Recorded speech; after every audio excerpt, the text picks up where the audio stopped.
listening to You Would Think, the Philadelphia Flyers podcast. I'm your host, Kyle Collington, and with me again is Mr. Kevin Durso. How are you, buddy?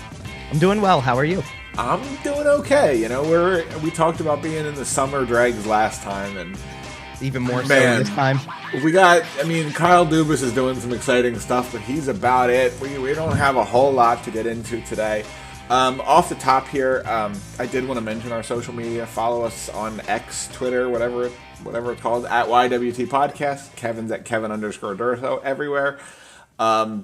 We're working on that. That's a weird thing. Follow us on Sports Talk Philly as well.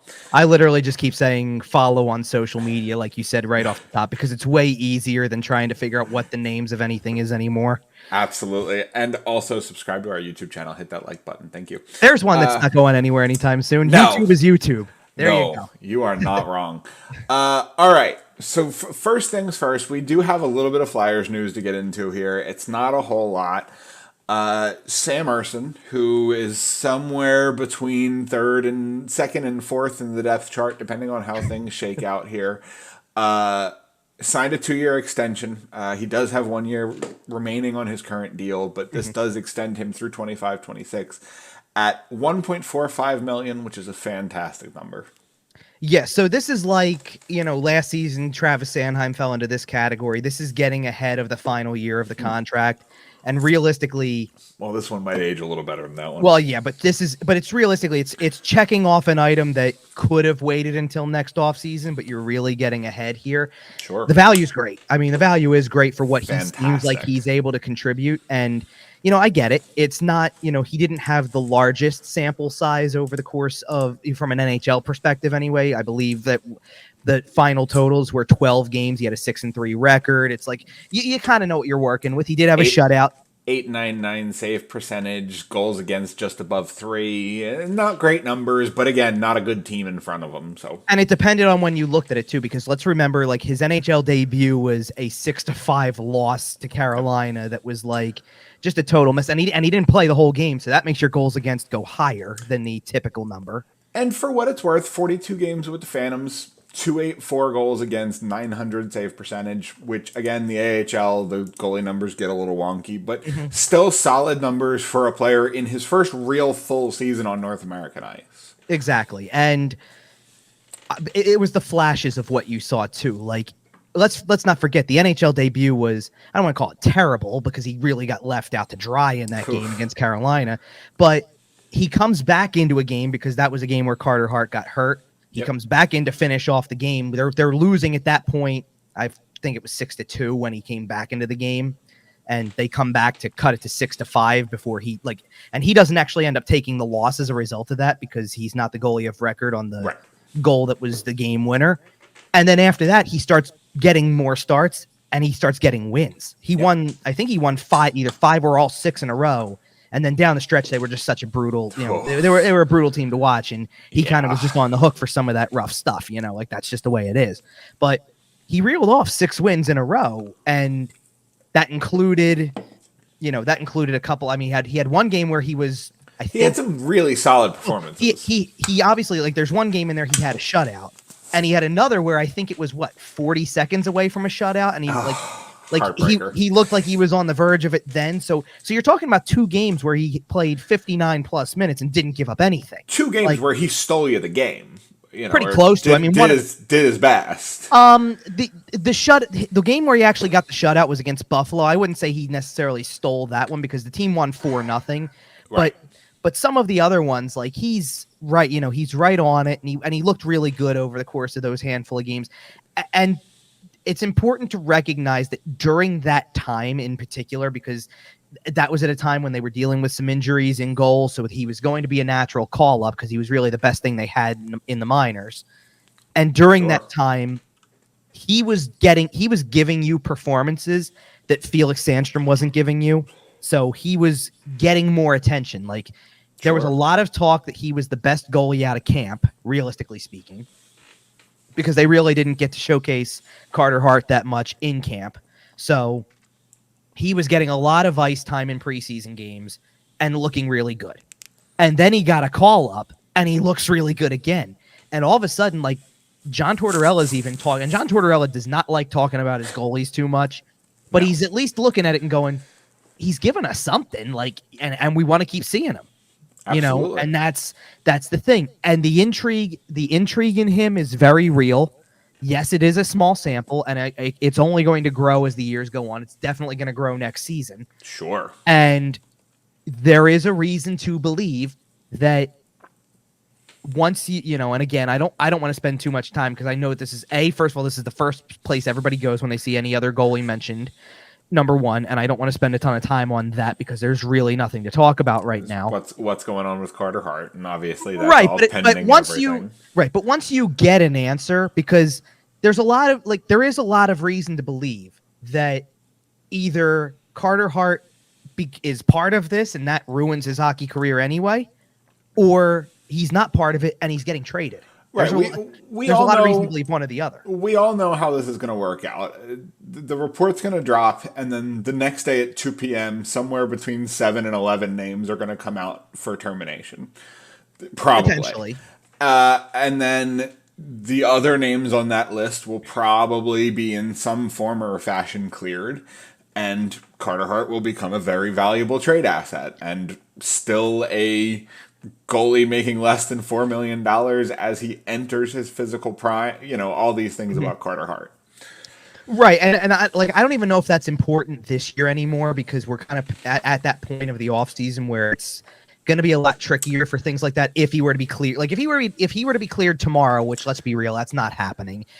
We've been spending the last 3 weeks thinking that maybe something was coming down the pipe at some point here and nothing's happened. So at this point, it is really pointless to talk about something that not a lot of people really have even any clue on, let alone, Sure. I'm not trying to sit there and say that there's not stuff that's out there. Everybody who is around the game is probably hearing some things. Right. The problem is that this is not the same thing as hearing about a trade or a signing and thinking, hey, if you guessed but if you were told some information and the if number you were of told years, Joel Quenneville got hired as the Flyers coach, for example. Okay. Well, that doesn't sound very good either. Well, what I mean is that's not necessarily information that will ruin your career if you get that wrong. Well, exactly. The idea that people know it and aren't sharing it is completely ridiculous because what you don't understand if you're feeling that way is that you get any piece of information wrong by reporting anything that you think you know, and it's career suicide. Yep. And it's worse than career suicide because forget about the fact that your career is over. You're going to get hit with lawsuits. I was going to say, you're looking at defamation lawsuits. Right, it's a defamation lawsuit waiting to happen. So not only do you need to be backed up by so many sources that it's almost impossible to get that number. You need about 11 sources. No, closer than that. And there's only 8 people in the room. Well, closer than that, you practically need the physical report in your hand. That's fair. To be able to sit there and say with confidence, this is who's in it. And you can no journalist short of Rick Westhead is willing to run with that. And if Rick Westhead says it, it's true. So because if he's not going to. No, because if he says it, and he's probably sitting down with somebody who can directly identify the people involved, or has the report. Yes, right? Exactly. That's how these types of things. And let's be clear about something else. The report that everybody is waiting on that is concluded and done and should reveal some information. Should be released. Yeah. Well, it should be released, but it's an NHL investigation. It was an independent investigation conducted by the NHL. That's not criminal. Right. The police department's supposed to also run the same kind of investigation process and be able to come out with criminal charges that then kind of double down on this. Because, there is an element of this where, yes, is the league potentially trying to hope that some stuff blows over from this and that, or at least, and certainly the players involved are because at the end of the day, do you really think that 5 because that's been the common thing. There's 5 of them from that Canadian junior. Okay. I mean, there's more people involved, I'm sure, but it doesn't mean that they were all on the Canadian junior roster. Okay. They're talking about 5 off of that roster. And out of those 5, do you think that anybody, at the end of the day, everybody's going to sit there and say, it wasn't me, and I'm willing to put that forward. Which means that there's people who are going to bold-faced lie to you about their involvement, and then it's later going to be revealed no they were. You know what I mean? To be fair, if you're the kind of person to do action A, who's not to say you're one to lie? Like, no, because it's the same thing. You're like, you've got people who are now pointing the finger at, well, the media should know something. How about they do their jobs and put it out there? If you're wrong, you're ruining your career. And the player is thinking the same thing. Yeah, maybe I know I did this, but if I say I did without any evidence to actually point the, like, hey, smoking gun in hand, I did it, then I'm ruining my own career. So in an effort, the way they think. In an effort to steer it back towards hockey, I do want to, and like more positive stuff because we're on Sam Ersson.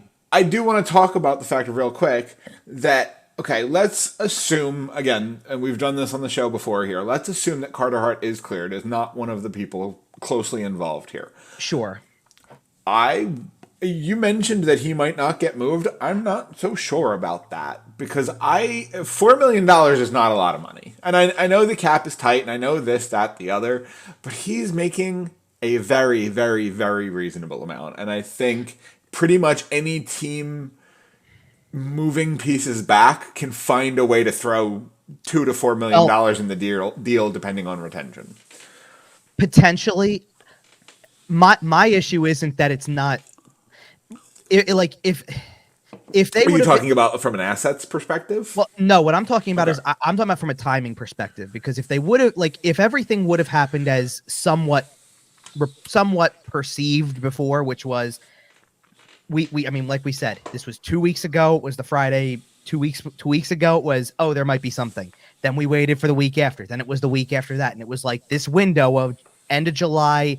Like we're past early August at this point. Right. When does training camp start?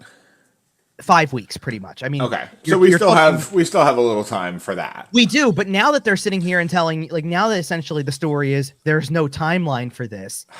You're not going to bury this as hard as they can. And you're not going to butt up against training camp and then be able to find a trade cleared or not. You know what I mean? Fair. Like, that's what I'm fair. And that's what I'm saying from that movement process. Like silly me. I was operating on the assumption that we might actually get this data this summer at some point in time. But that's the big problem too. Like if you're like it's clear they're not like eagerly ready to reveal this. And turns out Gary Bettman's a lawyer. And I understand that there's like certain law aspects to this. That yes, sure. You are putting real big, heavy information out there. Well, and that's why I brought up the thing about the police investigation versus an NHL investigation because they have to make sure that those two investigations are in tune with one another.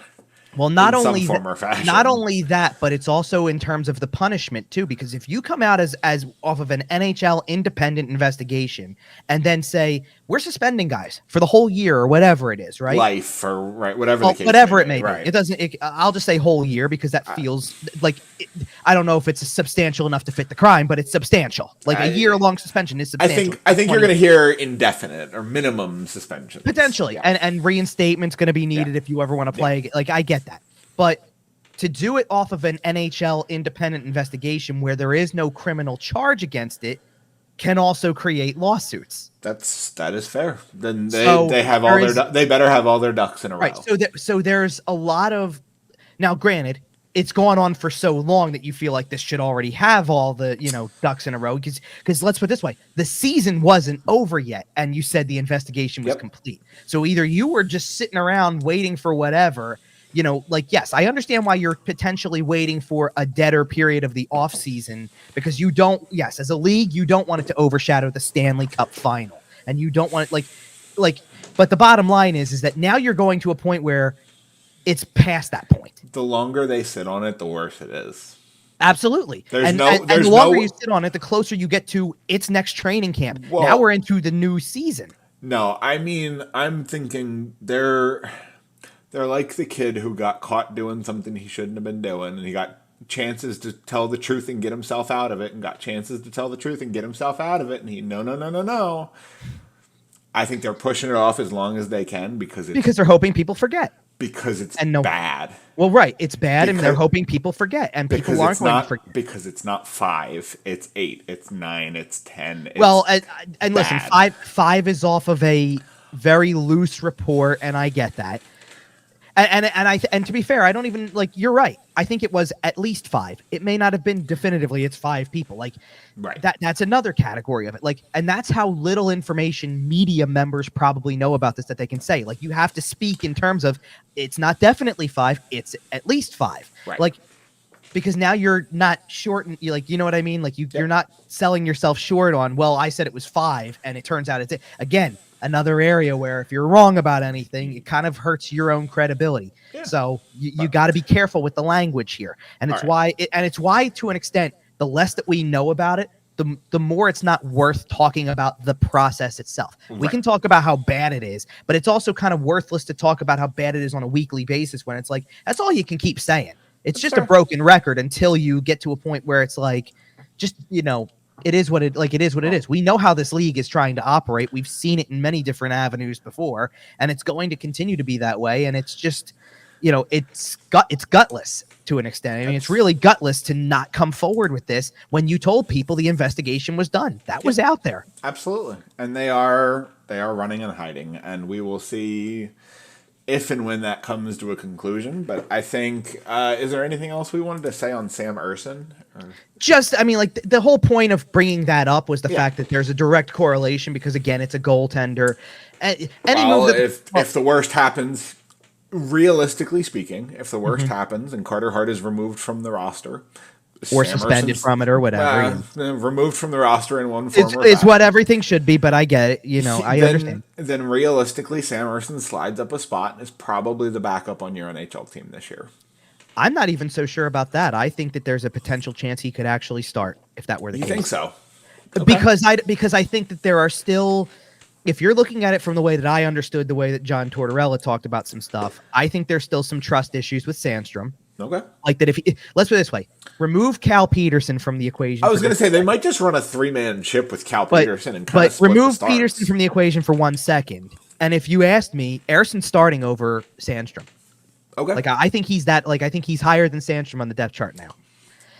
It's the question about where Peterson falls in and how do they want to navigate that and all. Because there's people who believe that forget about the signing because it doesn't affect this year, obviously. But sure.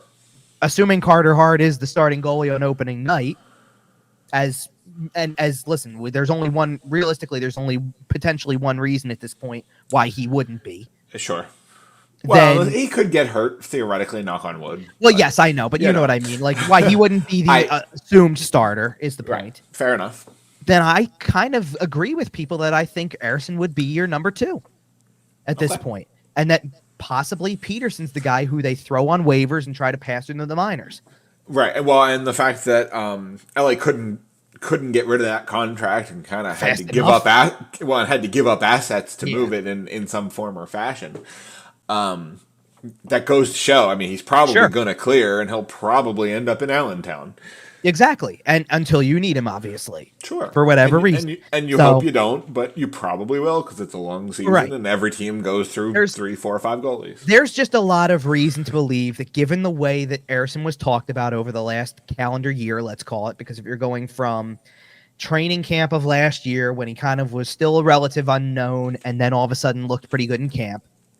Not all of a sudden. I mean, he's worked, obviously, but you know what I mean. Like, all of a sudden, he was much more on the radar after training camp than he was going into it. He showed up looking good. Yeah. Sure. And then he made appearances over the regular season, too. And looked good in them, for the most part. So now I think he's a greater part of this picture, almost to the point where I think people are also right about the possibility that he is a guy that you can look at in the future and then start to look to a handful of the other goalies.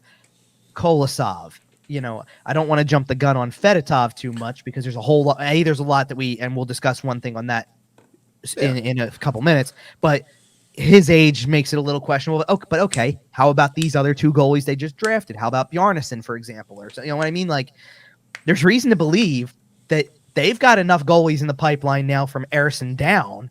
Because Kolosov's 21 and they just drafted 2 more 18-year-olds to be part of this pipeline. Yeah. They might be already looking to those guys, that collective group of 4, and saying, there are our goalies. They're the goalies going forward potentially. Yeah. And for right now, like, let's put it this way. Nobody thinks that Cal Peterson's part of this for more than the next 2 years, right? That's fair.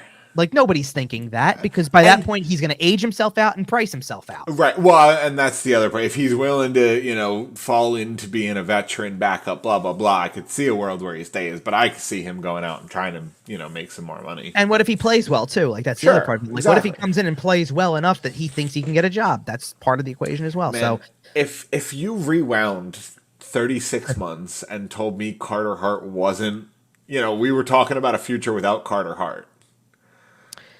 36. Well, yeah, 36 months is fair. 3 years, we're talking COVID bubble. Yeah. Oh, okay. Yeah. Then at that, Come on. You tell me he's not going to be your goalie 5 years from then? Wow. I thought I took, for whatever reason, my brain took 36 months and kind of treated it like, not like 36 hours, but like I did season and a half. Oh, okay. And went like, well, I don't know about that. Like, I don't feel like over a season ago people were talking 36 like months that, is COVID bubble. No, sir, 36 months is fair because yes, when we were doing shows coming out of the COVID bubble and all that stuff, he's the whole reason they had a chance to get to the conference final. We were talking about him as creeping into the top 5 goalies in the world. And for what it's worth, I wouldn't be surprised if he can still perform like a top 15, top 10. Like, and that's the part that tears me because I know he's going to. He's going to go somewhere else. And unless you realize that there's another reason that he won't. Like, well, that's fair. And that's fair. the again, we're assuming that resolves we can't make, positively, and then he gets traded. For the record. Oh, to become the high level. Yes. Which, I get you. All right, so that's really all we have on Ersson, and that was really the only signing. By the way, I guess to take something with the word contract in it, because there is still the issue of Morgan Frost and no contract yet and all that stuff like that. I mean, it'll eventually get resolved, don't get me wrong, but I don't have any sense that anything was coming anytime soon. I mean, like, at this point, I don't think anybody's worried about it. Well, because it's going to happen at some point. It's just a matter of what's the number going to be, what's the term going to be, and kind of when in general, like how close to training camp are we going to get for something like this? Usually these types of deals resolve by the end of August because then that way guys are coming back and it's September and like nobody they have a conversation or two. Nobody really announces RFA deals after Labor Day. Okay. Like by Labor Day, it's usually like your business really better be done because now it's preparations for training camp. You're going to be 3 weeks away from training camp at that point. So you got to be pretty close at that point. Like you got to be pretty close to done at that point. But that's the one contract that's still out there that we really don't have anything on. And that's just worth a mention because again, like that was a big topic on the show a couple weeks ago. And it's like, you never know. Like to be honest, most of the time when a signing comes through in August, I'm usually really surprised, like not surprised at like maybe necessarily who it is. Like I get the understanding of it, but kind of like it almost pops up unexpectedly, right? Like, they're doing business today on this guy. Like, okay. Well, like if you're surprised about signings in August, how about we talk about a trade in August? Well, did you want to talk about this other little footnote? We'll jump on that later. It was too good a transition. I can't fight it here. All right, we have a couple of other August signings to bring up as well. Yeah, early in August here, Kyle Dubas made his first big move as Penguins GM. And by big, I mean Erik freaking Karlsson.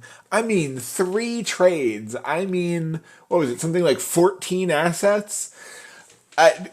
Big deal that very clearly took weeks. Yeah, do you want me to I guess read off the whole terms of the deal because it's a 3-team trade and there's a lot of pieces involved, so we can kind of I have it too. This pretty quickly. Okay, so let's go by what everyone receives. So sure. Now, do you want to do Pittsburgh first because they got the biggest piece? All right, go ahead. Pittsburgh ends up with, and that's just how we're going to do this. Yep. Pittsburgh ends up with Erik Karlsson, Rem Pitlick, Dylan Hamiluk. I'm assuming that's how that's pronounced. It looks right to me. 2026 third-round draft pick.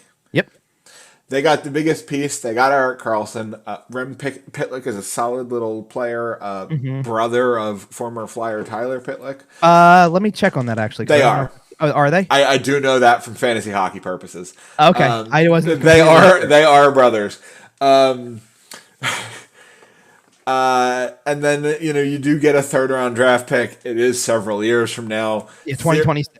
Theoretically, San Jose is hoping that they're on the good side, or on the better side of things by then, and start to push that towards the back. To be half honest, of the even round. if they aren't, that sounds like the type of pick that if Pittsburgh's on, It's going to be a deal somewhere else. Yeah, like Dubas deals that later. Absolutely. Moving over to Montreal, because they were just kind of in this deal. Mostly, they were the third team, yes. Right, mostly to retain a little bit of salary on Erik Karlsson. We'll get into the salary breakdown in a minute. Montreal receives Pittsburgh's 2025 second. Jeff Petrie returns to the Montreal Canadiens. Casey DeSmith, who Pittsburgh has been trying to unload forever. That's part of making the salary work. And Nathan Lagar or Lagari, something along those lines. I think it's Lagare is actually Lagare. Yeah. The biggest piece there is probably the second. Casey DeSmith is a solid option in goal. Jeff Petrie is probably going to get dealt at some point, I imagine. It's talked about, yes. Unless Montreal literally just needs the bodies. Again, they were here mostly to facilitate it via salary. Mm-hmm. And then San Jose got the biggest, obviously got kind of the bigger assets coming back. They were giving up the largest chunk, as in Erik Karlsson. They received Pittsburgh's 2024 first-round draft pick, which, I mean, the Penguins missed the playoffs this year. Like, that's not, I mean, it's very risky to trade your first a year out. But they do get that first-round draft pick. They do also get Michael Granlund. They get Jan Ruda. And from the Montreal Canadiens, they do get Mike Hoffman as well. I do want to throw one caveat in on the draft pick thing, because it is conditional with the top 10 protection, which basically means, like, to your point, if you spike the lottery. Right. But if you were to miss the playoffs and win the lottery in some capacity, which, listen, missing the playoffs barely and winning the lottery is not first overall or anything, but it's still top 5. See, but the thing is, I don't know if that's better for Pittsburgh, because then I assume it becomes a 2025 unprotected first. That is usually how these things go. And that pick might be even worse. Because, yeah, it's true. I mean, Pittsburgh's not getting better. Like, they're not a young core 4 here, especially adding Erik Karlsson. And yes, Erik Karlsson turned back the clocks and had an incredible season and won the Norris and looked like 2016, top of the world Erik Karlsson again. But you still have to be nervous that it was lightning in a bottle, that you are paying for an asset that has only had one good season over the last 5 or so. Man, it's a risky trade out of Kyle Dubas, but he's doing what Ron Hextall was not. He is moving significant future pieces, a first-round pick, a second-round pick, multiple other assets, to try to win a cup with the 3, well, now 4. So here's where I'm at with this, because so this trade happened a week ago, by the way. This is August 6th that the trade went down. We've had a little bit of time to reflect on it. I know. And then there was a signing that happened a couple days earlier than this by two teams that it feels like are trying to squeeze every last drop out of their superstars. Okay. Now, I didn't tell you what the team making the signing was that's doing that, but I'm sure you can figure it out by the time I'm done talking about the Erik Karlsson trade. Because I'll talk about that first, just on its own. Okay. I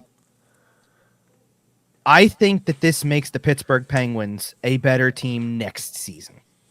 I agree with you. I think that's fair to say, because yes, you still have all of those pieces that still put up good point totals. You still have Crosby and Malkin and Letang. And as far as your roster goes, the biggest asset you gave up was Michael Granlund, who wasn't really a good fit there anyway. Let's be real. Right. That's what I'm saying. Like, you didn't give up any, as far as your roster assets. You didn't really give up a whole lot. Right. I mean, because having nothing that's not replaceable. Because having Petrie wasn't a big, they didn't have him for long, so he wasn't really an established member of that group per se. DeSmith was their backup, and they obviously just latched on to Jari for a long-term extension, so that's another key to that. And they've been actively shopping DeSmith for months. And Jan Ruud is the other piece that they gave up, realistically speaking. And again, I mean, I guess, let's put this way: you're giving up two. But you're giving up 2 defensemen to get the reigning Norris winner. Hello? I think you're going to do that if it came to it, right?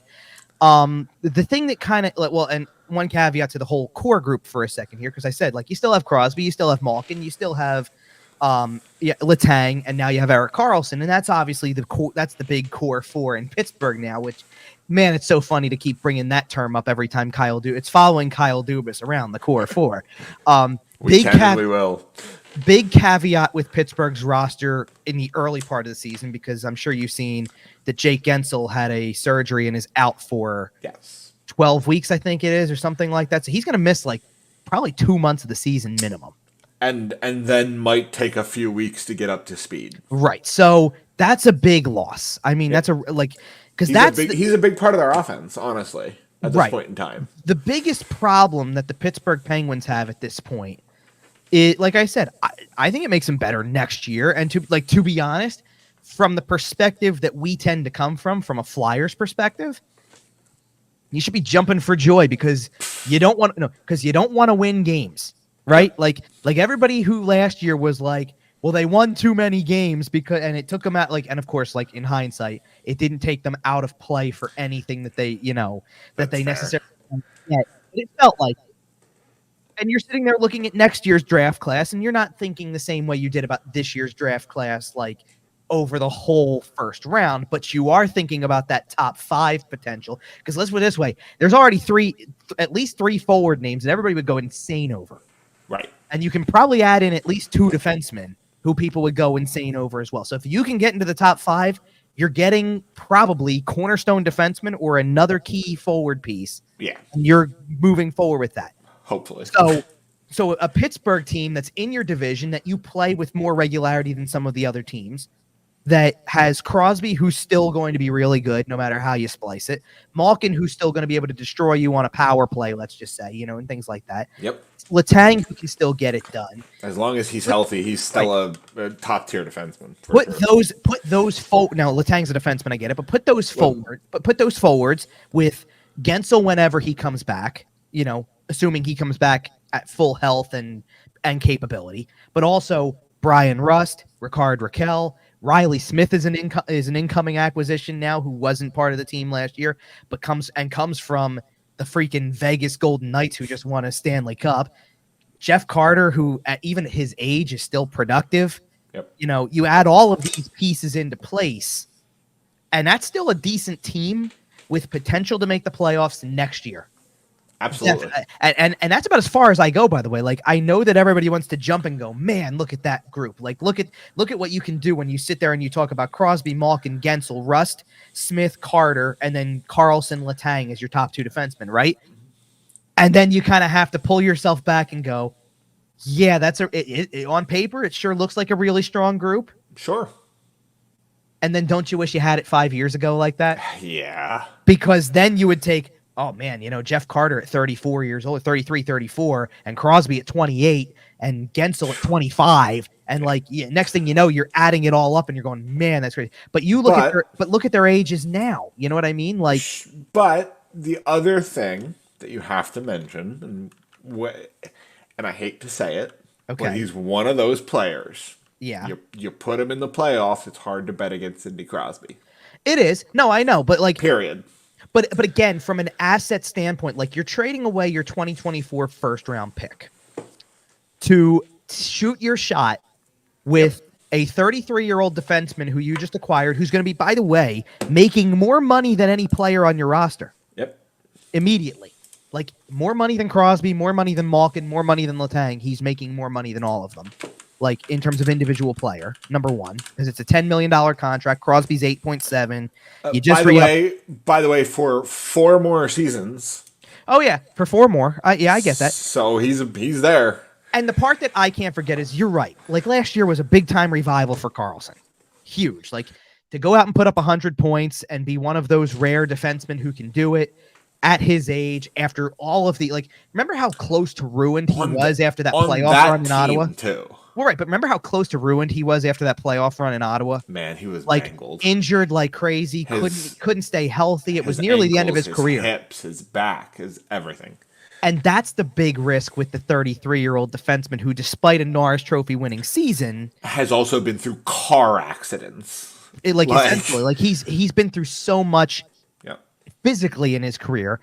And he's only 30, like he's only at 33. Realistically speaking, he could have 4 more good years left in him at 33. Right. Right. How long did Nick Lidstrom play? Right. But you don't know that, especially with the injury history. And then you throw in Crosby's 36, Malkin's 37, Carter's 30. They're getting old around them too. Jeff Carter is 38, Letang is 36. And then, oh, by the way, you sit there and you start to scroll through, and as you go through the rest of the group, you would love to have at least one player who you can sit there and go, he's 24, oh, that's the build around the future thing. But let's keep going. Brian Rust is 31. Ricard Raquel is 30. Riley Smith is 32. Lars Eller, 34. Noel Achari, 31. Finally, you get to Rem Pitlick at 26, and you say, okay, there's a younger guy, but you can't go off of, hey, you know what? The only 3 under 30 forwards on the roster are Rem Pitlick, Drew O'Connor, and Alex Nylander. By the way, something I wanted to mention, because you've mentioned him a couple times in this little segment here now. Sure.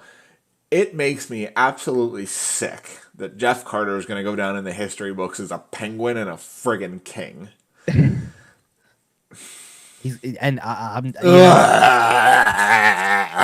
Well, and he's got, I hate to say this because I know people probably don't want to hear it, but to me, he's got the same kind of Hall of Fame case that Rod Brindamore has. Oh yeah. Oh yeah. The numbers just add up. You know what I mean? God, if they win in 2010, they don't trade him. There's no shot.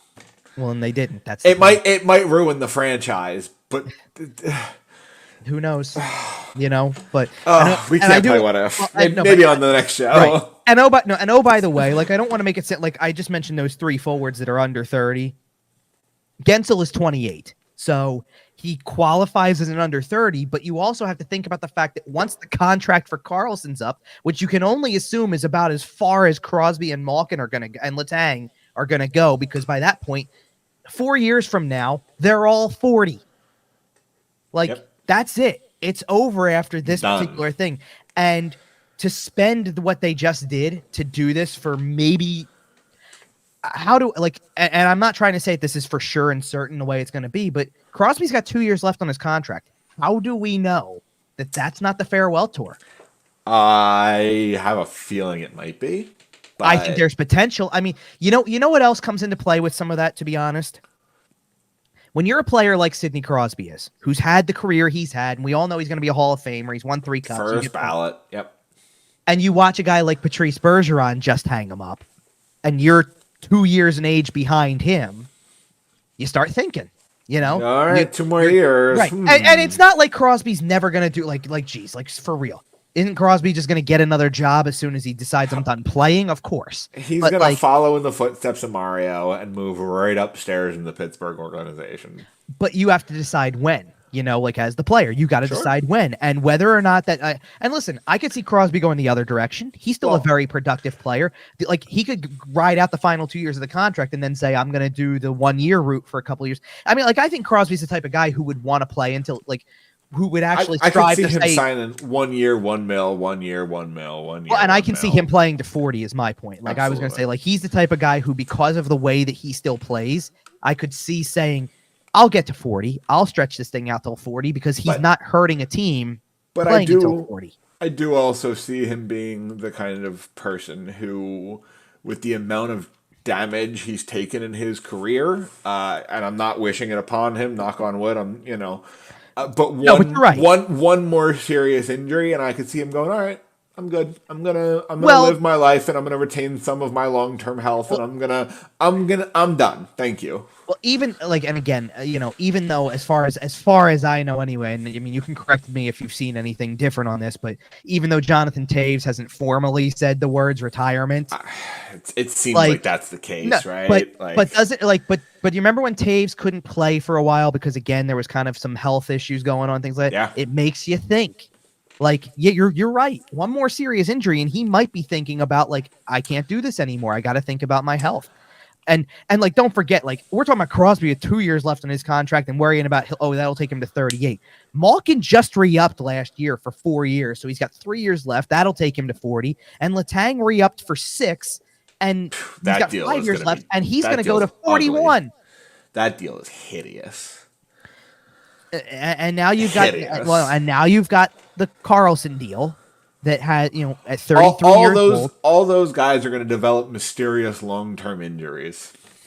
Potential, yeah, but then what kind of roster are you throwing after? And that's the point. I mean, when it's time to break it down in 2 or 3 years, all of them are going to have, but they've sacrificed as a team. They've sacrificed so much for where they are to be that franchise, to try to get to make one more push with all three of the guys who have been there forever, and to try this one more time, emptying the tank. Absolutely. And the thing is it's good, pretty much until they end up in the same position where you're picking near the top, they're going to be a franchise that pays for it later. Until you get again, I know people sit there and say the inevitable, there's the first overall pick that magically happens. Theoretically, the way both franchises are projecting, it looks like the Flyers and the Penguins are going to miss each other for the next little while. Presumably. Well, because one's trying to squeeze the rest of the juice out of the core, and the other one is building a core. Well, right, and the Penguins certainly look like they're willing to, whether they win or not, they're willing to empty the tank, and when these players do call it quits, they're going to suffer for a couple of years. There's not going to be a core there. They're going to be... and obviously Kyle Dubas is a good GM, and if he's still there, he can probably turn it around pretty quickly. But, you are looking at a reset in some way. Oh, yeah.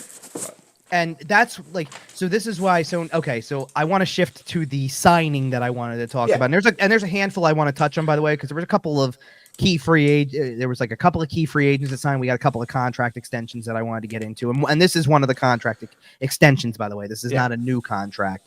But I think you can figure out the player or the team I want to talk about, because it really directly coincides with the Penguins in a lot of ways. Because let's face it, the two players that it seemed like the Karlsson trade, we immediately go into Crosby's career, right? Because it coincides with what will probably be the end of Crosby's career.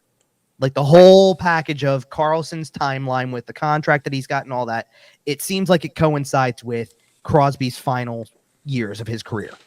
Yeah. A 4-year window to where he's 40. And there's another team who, again, we're going to take the implications of the signing that they made and look at a totally different player who's the cornerstone. And again, about squeezing out as much as you can with this and whatnot. So do you have any clue who I'm talking about? I don't. Tom Wilson. Oh, okay. Because it's Washington. Yeah. Because it's the same concept. I forgot about that extension. Okay. So let me read off the terms of that deal first before we get in, because again, this was another contract extension done a year early, so it didn't have to happen this offseason. So Tom Wilson got a 7-year extension with a $6.5 million average annual value with the Washington Capitals. That will take him, he is currently age 29, and that will take him 8 more years now. So he signed for the next 8 years. So you can do the math. That will take him into his late 30s. Yep. That will take a player of his style into his late 30s, meaning, yes, he can score a few, few goals, but he also is very rough and tumble and physical and, Well, and we are a fan base that just watched Wayne Simmons kind of deteriorate pretty quickly. Sure. And a lot of the immediate reaction to a move like this is so clearly about keeping the group around that can help Ovechkin get to the goal record. Oh, sure. And I'm not denying that they're not they're not a decent team with the group that they have. If you look on paper at the fact that, and this is everybody who signed for the upcoming season: Ovechkin, Backstrom, Kuznetsov, Oshie, Mantha, Wilson, Strome. You add in there's a couple pieces below that, but those are really the main guys. And then defensively, it's still Karlsson, Jensen, Van Riemsdyk, Faravari. They still have Rasmus Sandin under contract that they got last year, which I think was still a good trade for them. A guy who is 23, right. That's also a good one. So you have all of those guys, and that's the thing. Those are the pieces that they're kind of relying on to make them a good enough team. And again, remember, both teams we're talking about here, Pittsburgh and Washington, didn't make the playoffs last year. That's really important to remember in this, because you're trying to do things that can hopefully make you better, but also at the same time, it's very clear that already we saw the shift between where they were and where they're going potentially. Like you can be at the top for a while. You can be at the top for over a decade, for 10 to 15 years. Yep. And eventually it's got to kind of fall, because that star player is going to be closer and closer to being on the way out. And absolutely, we saw it with the Detroit Red Wings. You know, they held on and they held on and they held on, and they traded for assets and they clawed to keep that playoff streak alive. They got it for 25 years, and then everybody retired and they really fell off for half a decade. Yeah, and I just think that in both cases, between whether it's the Karlsson trade or the Wilson extension, that these are two deals, however you want to terminize it, to blend it together, transactions that are probably fine for the early going of both, that they will do what they hope to accomplish in the next handful of years, but probably won't age well. Well, and you're hoping, especially a team like Washington, around Tom Wilson, you're hoping that the cap goes up, your big names start to fall off as they start retiring, and then his contract becomes a little more manageable with a smaller percentage of the cap. I do want to say one thing about the Wilson thing, is that I don't think it's a bad contract from the money value at all. Honestly, no. He scores more than the average physical player. It just didn't need to be 7 years. Well, because I don't even know if you're getting 7 years out of him, because again, if it's 4, is there a problem if it's 4 or 5? Probably not. It's better. I don't even know if you're getting that much. Is my point. Like, I think you're getting 4 more years out of Tom Wilson. He's not that old. Yeah, but he did also have a major surgery before last season too, and that's the thing. Like, that's fair. If you wear down the body enough, like I'm worried about. He's 29, like I just said. I'm worried about Wayne Simmons. Fell apart at 33, 34 years old. You're not wrong. I'm worried about that if I'm Washington. So I did want to mention a re-signing that will age incredibly well. I know. I already hope I know which one you're talking about, because it's the top one on my list. Anyway. Holy crow. The Carolina Hurricanes, and an absolute steal, getting Sebastian Aho for... we already did that one. Did we already? That was last show. Yeah. Okay. I thought you were talking about the fact that avoiding arbitration, Troy Terry in Anaheim, 7 years, $7 million is going to age very well for them. That one is also going to age very well. The money, it might be a touch high, but I think it's okay. With the cap, I think it'll be okay. Well, and I think Anaheim, quite frankly, has to overpay people a little tiny bit right now just to keep them happy, because you've been so bad. I'll tell you which one I can't wait to see as a follow-up, because it's not happening yet, but it will eventually. I can't wait. What do you think that Trevor Zegras' first contract following the early years is going to be? You know what I mean? See. Like, I got to think the money is going to be it's probably over 8, don't you think? 8.5? It depends on when they get it done. I think that's one of those ones that you want to sign it the second you're eligible to. Sure.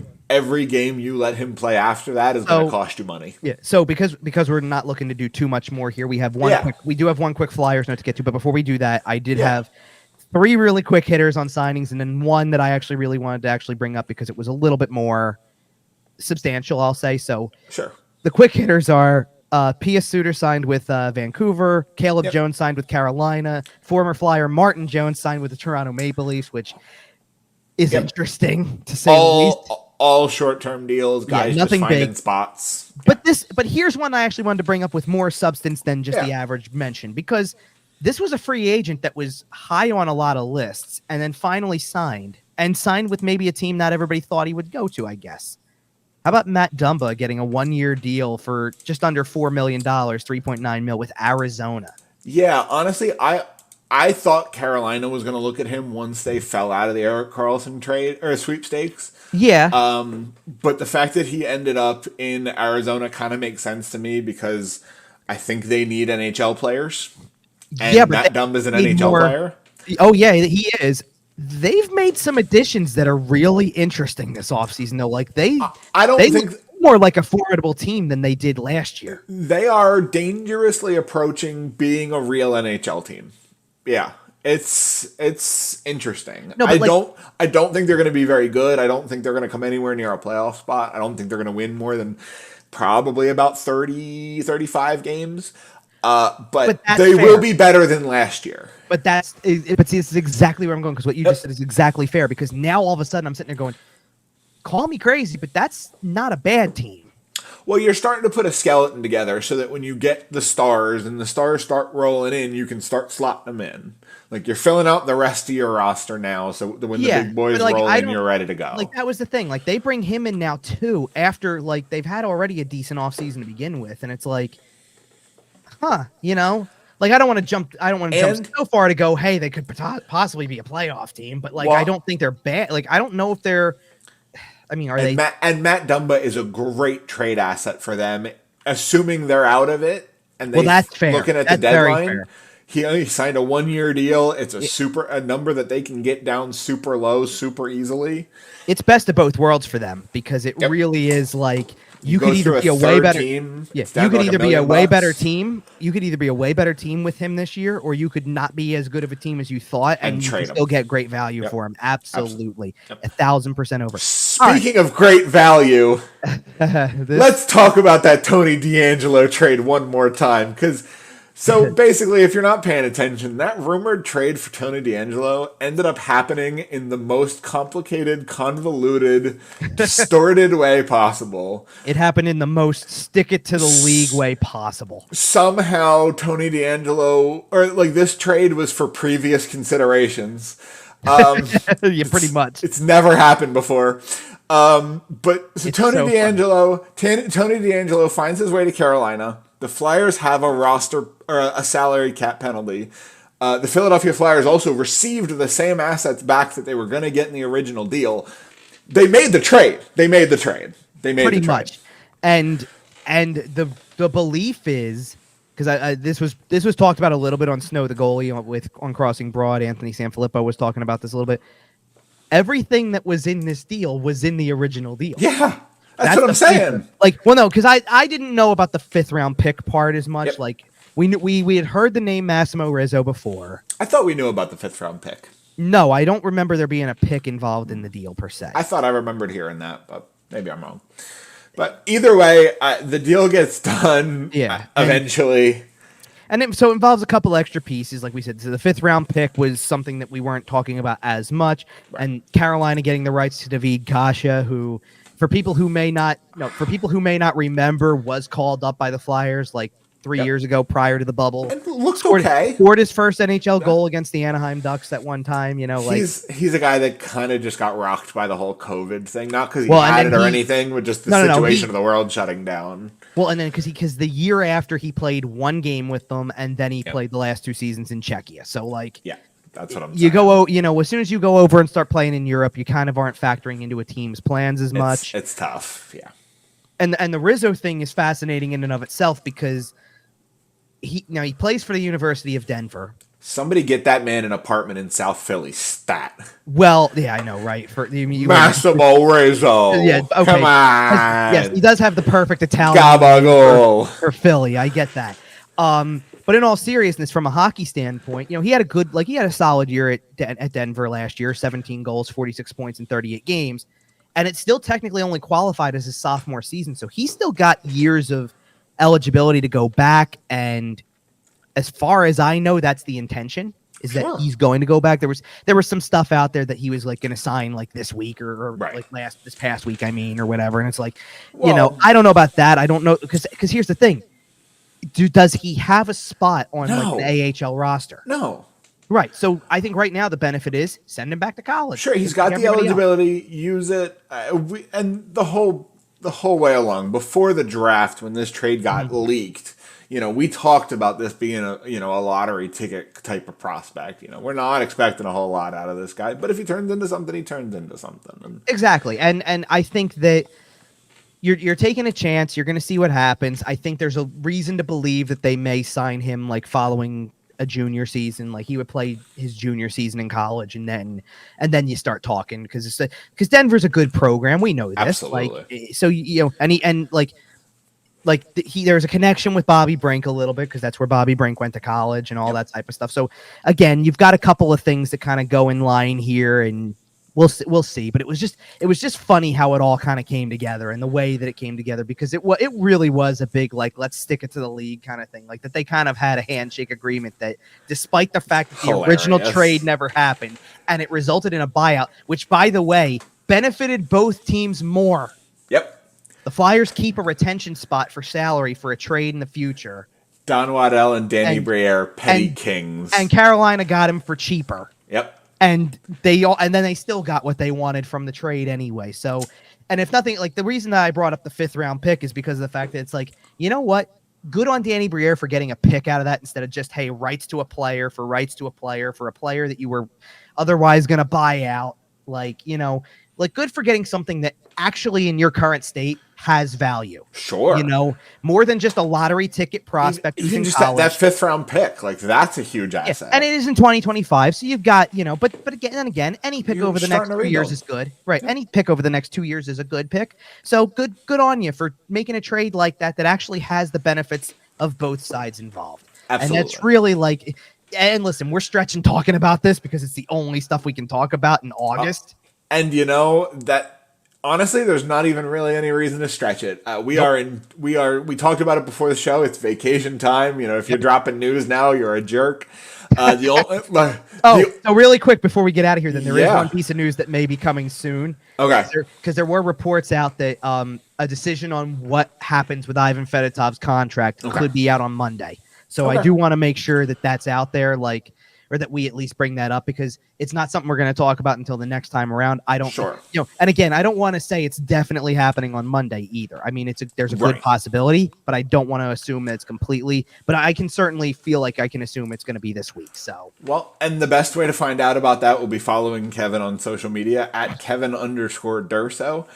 Follow the show as well at YWT Podcast. Find us everywhere you find your podcasts, including at sportstalkphilly.com. Subscribe to our YouTube channel, hit the like button, share with your friends. I don't know how this whole thing works. And that being said, we're just about out of here. We got 2 weeks until our next show. We're working on getting back. We'll be back in the rhythm soon. Go Phils. We'll be back soon. See ya.